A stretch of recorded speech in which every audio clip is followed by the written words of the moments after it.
Аса қамқор, ерекше мейірімді, рахымды Алланың атымен бастаймын.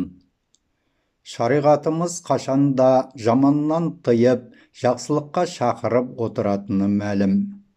Сондай-ақ атам қазақта жаман әдеттерден қайтарып, ондайға жолама деп алды бұрын жамандықтың алдын алып, олай істеме, олай болмайды дегендей балаға жақсы жаманды түсіндіріп, әрдайым сақтық шараларын жасап отырған. Әу басында жаман әдеттер қайдан пайда болады? Ол отбасымен араласқан ортасынан, яғни сол ортаның кім, қандай орта, сөзі қандай, ісі қандай, ойы қандай дегендей негізгі мәселелерге жүйелі түрде мән бермей, дұрыс пен бұрысты ажыратпай өскен орта. Әрі үлкендердің жаман әдеттерді көре тұра баланы қайтармай, әлі бала ғой, қояды ғой, кейін жөнделеді ғой деп көлгірсуінен пайда болатын нәрсе. Соның салдарынан күнделікті қалыпты жағдайға айналып, жаман әдеттер бойға сіңеді. Мысалы, үлкендердің дастарханда отырып, боқтап сөйлеп, бейберекетсіздікке салынуы. Балалардың дастарханға отырмай жатып, біреудің алдындағыға қол созуы. Көпшіліктің ортасында отырып, екеу ара беті қолын жыбырлатып, болмаса көзін қысып дегендей ымдасып сөйлесуі. Біреуді әзілдеп болса да келеке етуі, мұның бәрі шариғат тыйған әрекеттер. Сондай-ақ әйелдің ер адамдар арасында бой бермей сөйлеуі өте жаман әдет. Себебі пайғамбарымыз саллаллаху алейхи уассалам әйел адамның дауысы да әурет деген. Ата-бабамыздан бізге жеткен ең жақсы қасиет, ер кісі тұрғанда әйел адам ешқашан дауысын көтермеген.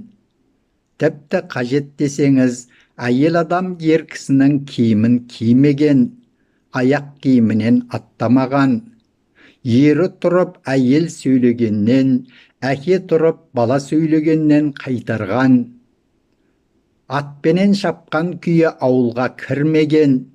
Ол тұрмақ, бала жүгіріп үйге кірмеген. Есікті кермеген, қыздар шашын жаймаған. Бұлардың бәрінен тыйған. Құран кәрімнің Фатыр сүресінің 43-ші аятында олар жер жүзінде паңсып, жаман тәсіл жасады. Негізінде айлакерлердің кесірі иесіне ғана болады. Олар бұрынғылардың жолынан басқаны күтеме дейді. Расында кісінің өзін өзгеден жоғары санауы, яғни көкірек керіп тәкаппарлануы, біреудің мінін бетіне басуы, жаман ат тағуы, біреуге кек сақтауы, басқаның қолындағыға көз тігуі, сондай-ақ бір істі міндетсінуі, мақтаншақтығы, қызғаншақтығы, шыдамсыздығы, ысырапшылдығы, көрсе қызарлығы, осының бәрі жаман әдеттерден болып табылады. Дініміз осындай әдеттерден кісіні қайтарады. Әбу Хурайрадан, Алла оған разы болсын, Әл-Бұхари риуаят еткен бір хадисте, Алла елшісі саллаллаху алейхи уассалам, күмәнді ойдан сақтаныңдар, өйткені күмәнді ой сөздің ең жалғаны.